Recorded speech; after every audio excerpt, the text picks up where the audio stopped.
Yes, this video will contain an outstanding grade 9 response to the Macbeth extract question, but more usefully I would take 4 paragraphs from past pupils, which are currently at grade 7, and show exactly what you need to do to get them into that grade 9. So stay tuned, you're watching Schofield on Shakespeare.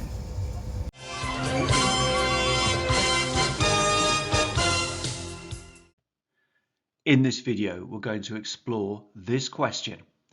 Explore how Shakespeare presents the attitudes of Macbeth and Banquo towards the supernatural. Refer to this extract from Act 1, Scene 3 and elsewhere in the play. So press pause to read the extract now. The video will resume in 5 seconds time.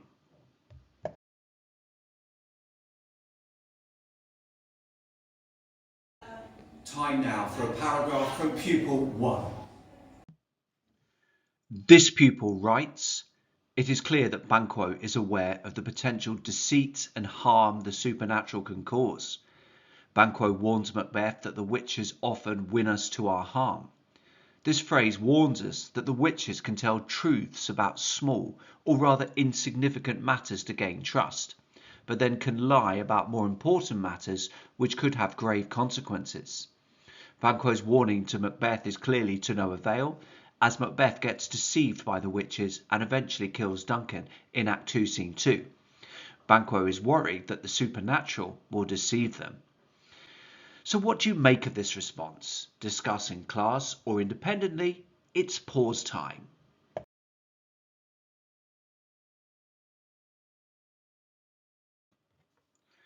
I like the topic sentence, which gives Banquo's attitude towards the supernatural at a particular moment in precise detail. I also like the way the quotation is embedded naturally within the sentence. However, I wonder slightly about the analysis of the quotation. Firstly, we have the more general word phrase rather than any subject terminology, which possibly results in more general analysis. Rather than say this phrase warns us that the witches can tell truths about small or rather insignificant matters to gain trust, would it have been even more insightful if the candidate had written, "The verb win conjures up images of achieving wonderful rewards without having to earn them, which emphasizes how the Watcher's prophecies are likely to be so appealing to Macbeth. However, the fact that these prophecies may result in harm highlights the fact that they are dangerous. To return to the language of the first scene, they seem fair, but are actually foul." Note here that I am being far more specific and detailed about the language, thus increasing my AO2 marks. It can often be very helpful to re-quote one of the words from the original quotation, which will force you to delve into meaning and effect in even more detail. So this is one way we might have improved the paragraph. However, I also wonder about the final 2 sentences of this paragraph. The pupil has chosen to develop the point about Banquo's warning, i.e. that Macbeth doesn't take any notice. But might it have been more pertinent to the question to immediately contrast to Macbeth's attitude towards the supernatural and to explore this in more detail? Remember, the question asks how Shakespeare presents the attitude of Macbeth and Banquo towards the supernatural. So, could the following have worked better? Whereas Banquo shares his concerns about the supernatural directly with him, Macbeth reveals in an aside that the witches have made him rapidly consider the possibility of killing Duncan. This idea both excites and terrifies him, hence the reference to a horrid image unfixing his hair. The verb unfix suggests that he is so startled and horrified by the thoughts of committing regicide that his hair is standing on end. However, there are also connotations of him wanting to be returned to a state requiring fixing or repair work.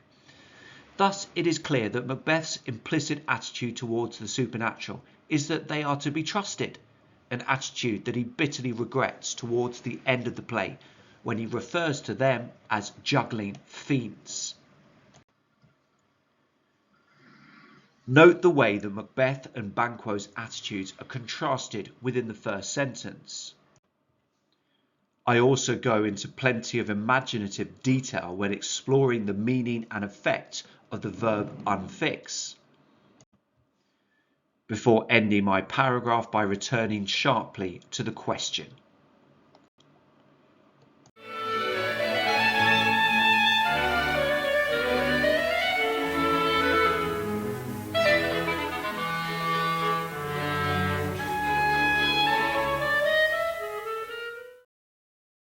Time now to scrutinise a paragraph from a second past pupil. This pupil writes, within this extract, Shakespeare reveals that Macbeth does not know how to feel about the prophecies. Macbeth in his inner thoughts asks, cannot be ill, cannot be good. If ill, why hath it given me earnest of success? The question word why shows that Macbeth does not know how the prophecy can be bad if it has given him good, although he senses it can't be good. Furthermore, Macbeth also states, if good, why do I yield to that suggestion? This tells the audience that he does want this prophecy to become true. However, he still can't comprehend if it is bad or good, shown by the phrase, if good. What do you make of this response? Discuss in class or independently? It's pause time.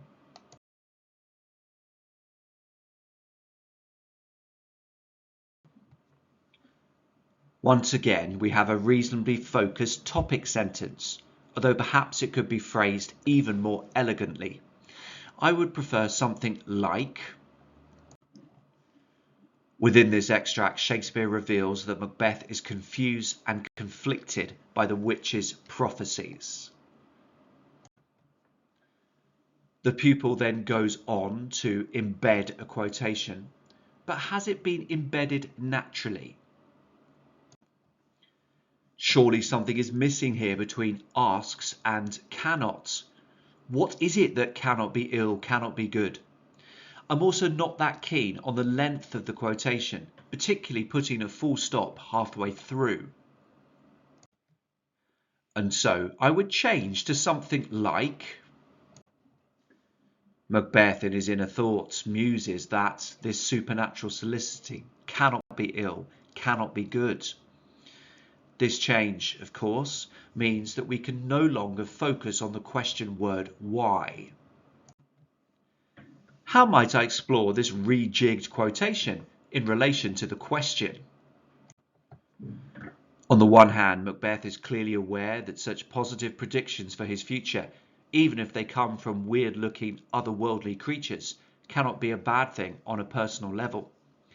On the other hand, he will be all too aware that there is already a king in place, and that succeeding him to the throne is highly likely to involve evil machinations, for which there are likely to be appalling consequences, particularly given Jacobean views of the king being chosen by God himself. Indeed, the hissing, sibilant sounds within supernatural soliciting hint at a recognition of the evil which lies within the witch's prophecies.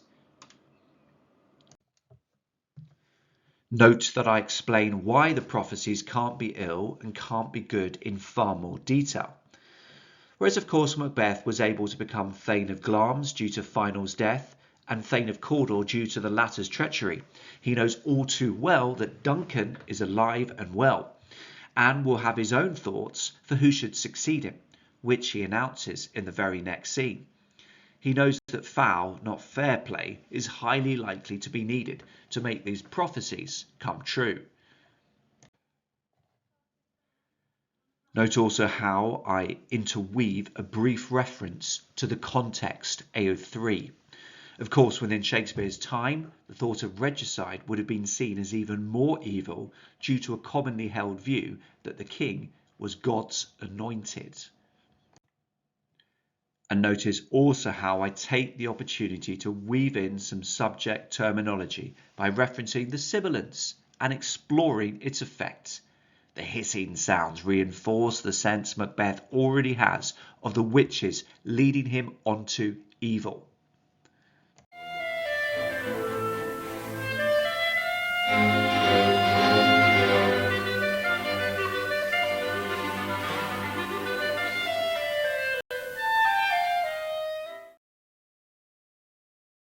Time now to look at a third past pupil paragraph. Let's have a look at a third past pupil response. He writes, Macbeth is also presented as afraid of the supernatural forces. In Act 2, Scene 1, during Macbeth's soliloquy, he says wicked dreams abuse the uncurtained sleep. The use of personification, wicked dreams abuse, conveys Macbeth's evil thoughts and deeds, which he is afraid of doing. This quotation is echoed in Act 2, Scene 2, after Macbeth kills Duncan, and he hears a voice crying, "Sleep no more, Macbeth doth murder sleep," again proving Macbeth's evil thoughts and deeds have taken sleep from him. This conveys Macbeth's deep fear of the supernatural, because no one actually says, Macbeth just hears it. What do you make of this response? Discuss in class or independently. It's pause time.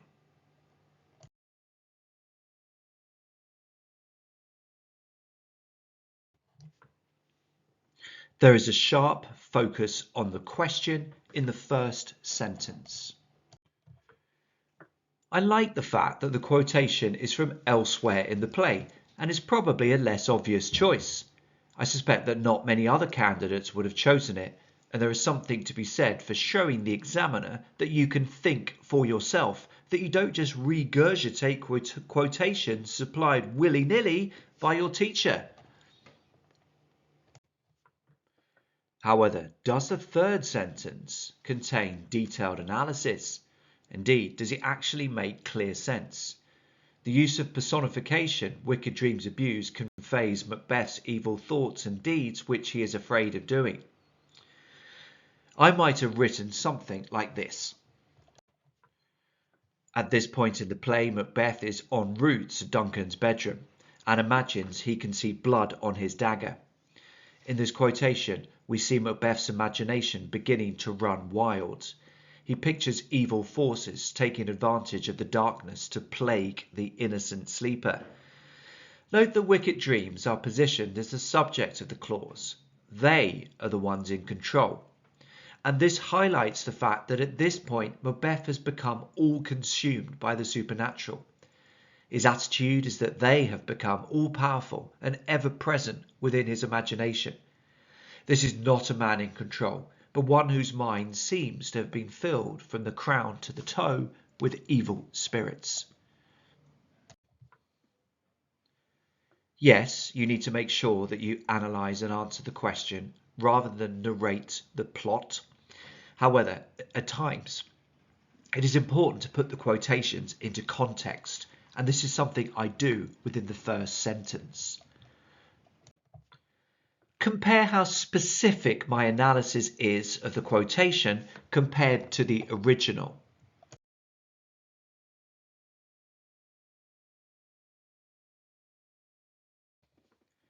Also note the use of subject terminology. I use terms such as subject and clause, and this helps me give insight into the way that the supernatural have become all-powerful within Macbeth's imagination. As you can see here, I'm also quite partial to a cheeky show-off quotation from elsewhere in the play. Here I can't resist recalling Lady Macbeth's call to the evil spirits. Perhaps such an invocation was successful for the pair of them.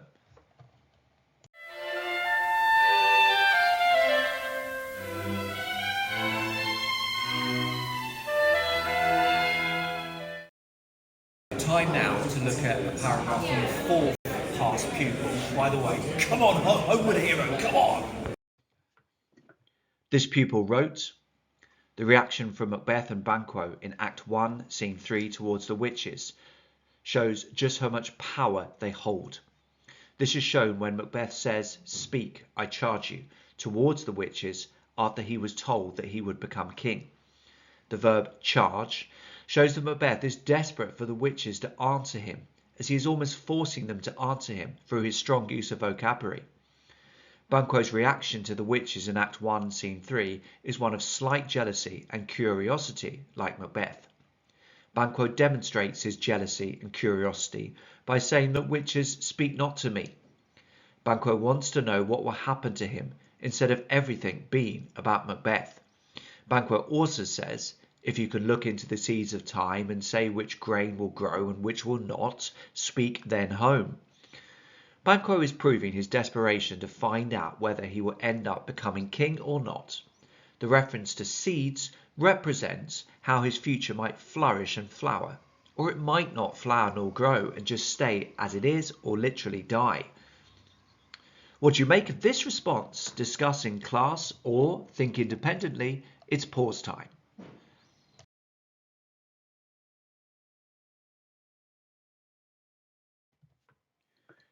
Well, there's some good stuff here.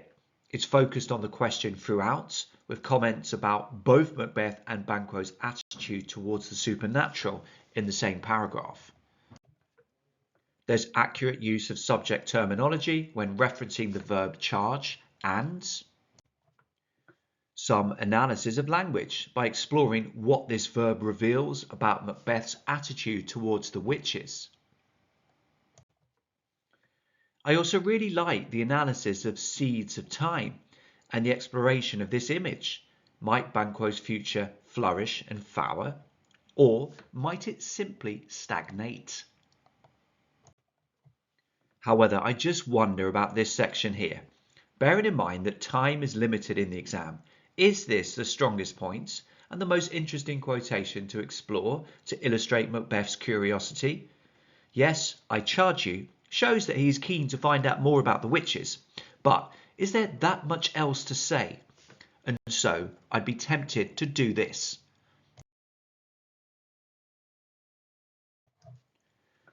Let's now have a closer look at the second, more interesting part of the paragraph. Firstly, I think the first quotation could be more skillfully embedded. I would prefer something like, Banquo demonstrates his jealousy and curiosity by objecting, to me you speak not. Note the verb objecting rather than said the whole bloody time. Aim to vary your vocabulary so that it remains lively and engaging to read. There's also an issue here with length of quotation. This quotation contains 22 words and is far too long, although I understand why. Remember that a quotation is by definition only copying. You get your marks more for what you say about the quotation as opposed to the quotation itself. And so a shorter quotation is needed, possibly with more paraphrasing.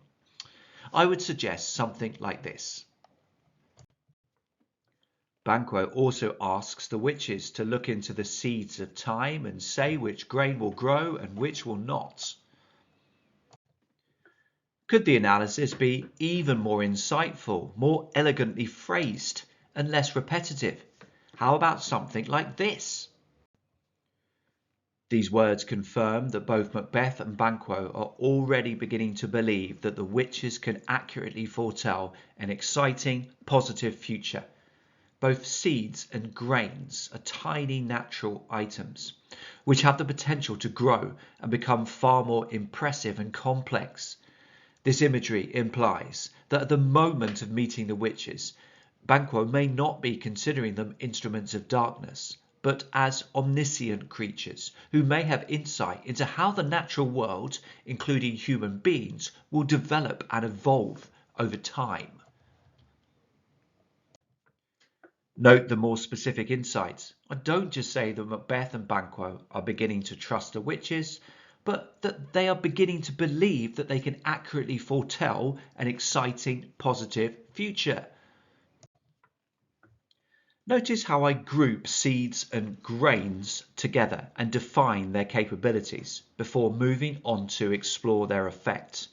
The implication may be that this imagery suggests that the witches could have insight into the natural world, which includes human beings and how they might evolve and grow.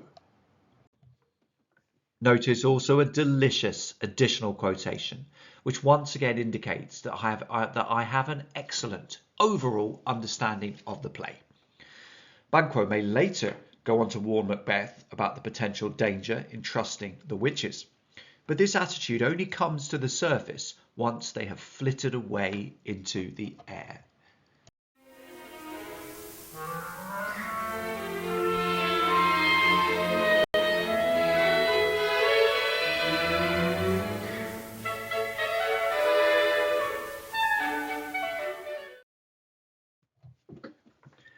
My response now, I write, in this extract, Banquo warns Macbeth that the supernatural can potentially mislead and have a malign influence. Macbeth then reveals that he may be prepared to kill Duncan in a soliloquy, although this idea terrifies him. Banquo's warning to Macbeth implies that he recognises that the supernatural can beguile, but that the consequences of trusting them can be devastating. He refers generally to instruments of darkness, which implies a belief that the three weird sisters may be agents that operate behind the scenes on behalf of the devil. His recognition of their ability to influence humankind is seen in his suggestion that the supernatural can win us to our harm with honest trifles.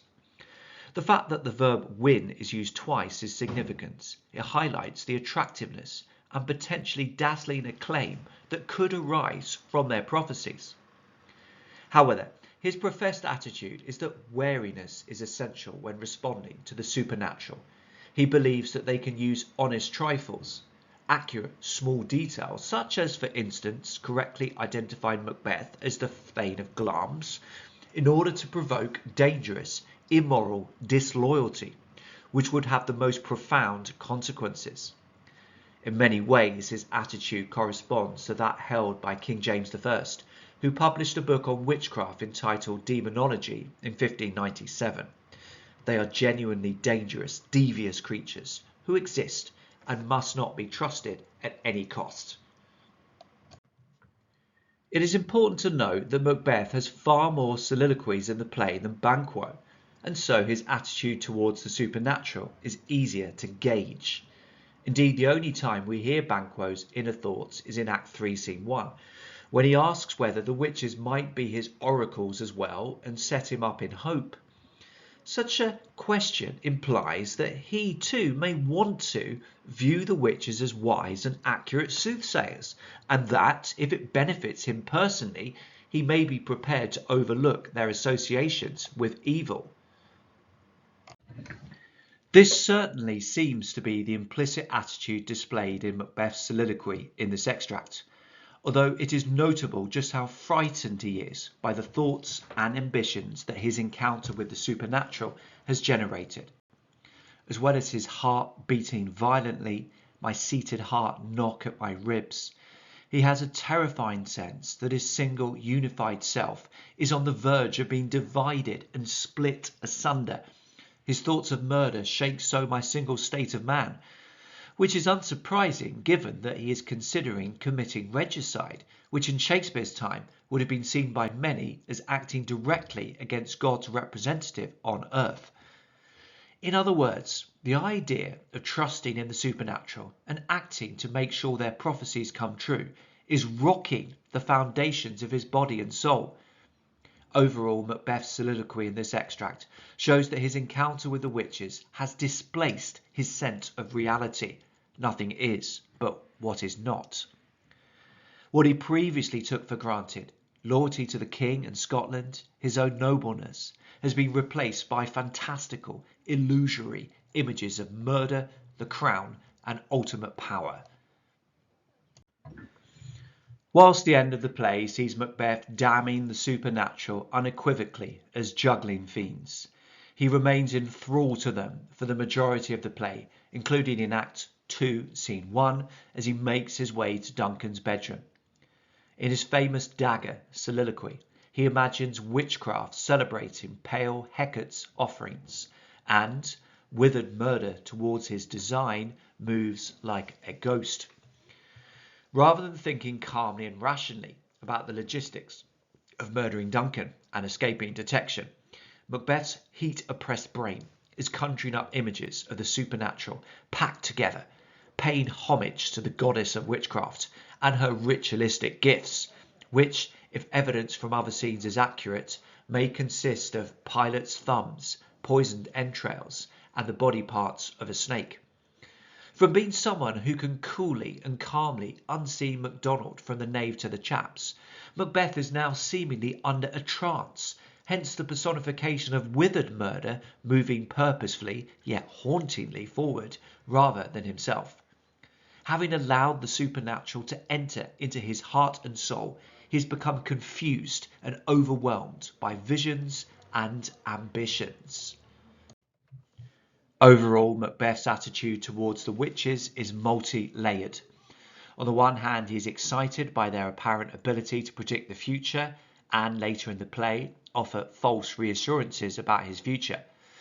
However, on the other hand, he doesn't disagree with Banquo's description of them as instruments of darkness, and is terrified at what he might be prompted to do in light of their prophecies. But once Lady Macbeth has convinced him to go through with the murder of Duncan, Macbeth becomes lost in a world of evil machinations and hallucinatory visions. The implication appears to be that once you have elected to trust the supernatural, your agency and mental well-being will rapidly decline. Meanwhile, Banquo's attitude remains harder to decipher. Whilst his apparent passivity illustrates the point that Macbeth doesn't have to make the witch's prophecies come true, his words in Act 3, Scene 1 illustrate that, in different circumstances, he may have acted similarly himself. So, what do you make of this response? Discuss in class or think independently. Feel free to toggle back to previous slides. It's pause time.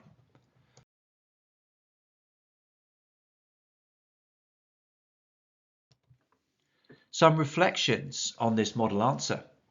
Notice the short introduction, which sums up the extract and begins to focus on the question. Other introductions might decide to make a few more initial points in relation to the question, but I think it's fine to save these for topic sentences within your main paragraphs. Notice the very careful trimming of quotations. Only copy as much as you need. Every word quoted needs to be relevant to your argument. Notice also development of arguments. Firstly, I explore the verb win and argue that it shows how attractive the witches and their prophecies can seem. Then I go on to stress another aspect of Banquo's attitude towards the witches, that wariness is essential in responding to them. I intersperse my analysis of the extract with a reference from elsewhere in the play. I wouldn't necessarily say you need to do this, but I wanted to develop my argument about Banquo further. The guy actually isn't a saint, and so I decided to do this here before moving back to the extracts. As previously suggested, you can see that I've used some more interesting, less obvious quotations here. Shake so my single state of man and nothing is but what is not. Hopefully this makes my argument more interesting and less formulaic to read. You can also see here the way I integrate my references to the context when I talk about typical Jacobean views of the king and his religious spiritual importance. In this section, once again, we have some more unusual quotations and some analysis which implies a very detailed understanding of the text as a whole, as seen in the references to the items typically used within the witches' incantations. Perhaps with such a short introduction, my conclusion needs to be longer and draw all the ideas together. You can see also how I am genuinely interested in the question, and this comes across in my musing about Banquo's attitude and the extent to which this can be truly gleaned. I refuse to resort to any Animal Farm-esque simplification such as Macbeth bad, Banquo good. This has been a Schofield on Shakespeare production, exploring past grade 7 paragraphs and super turbocharging them towards that fated grade 9. Many thanks for watching.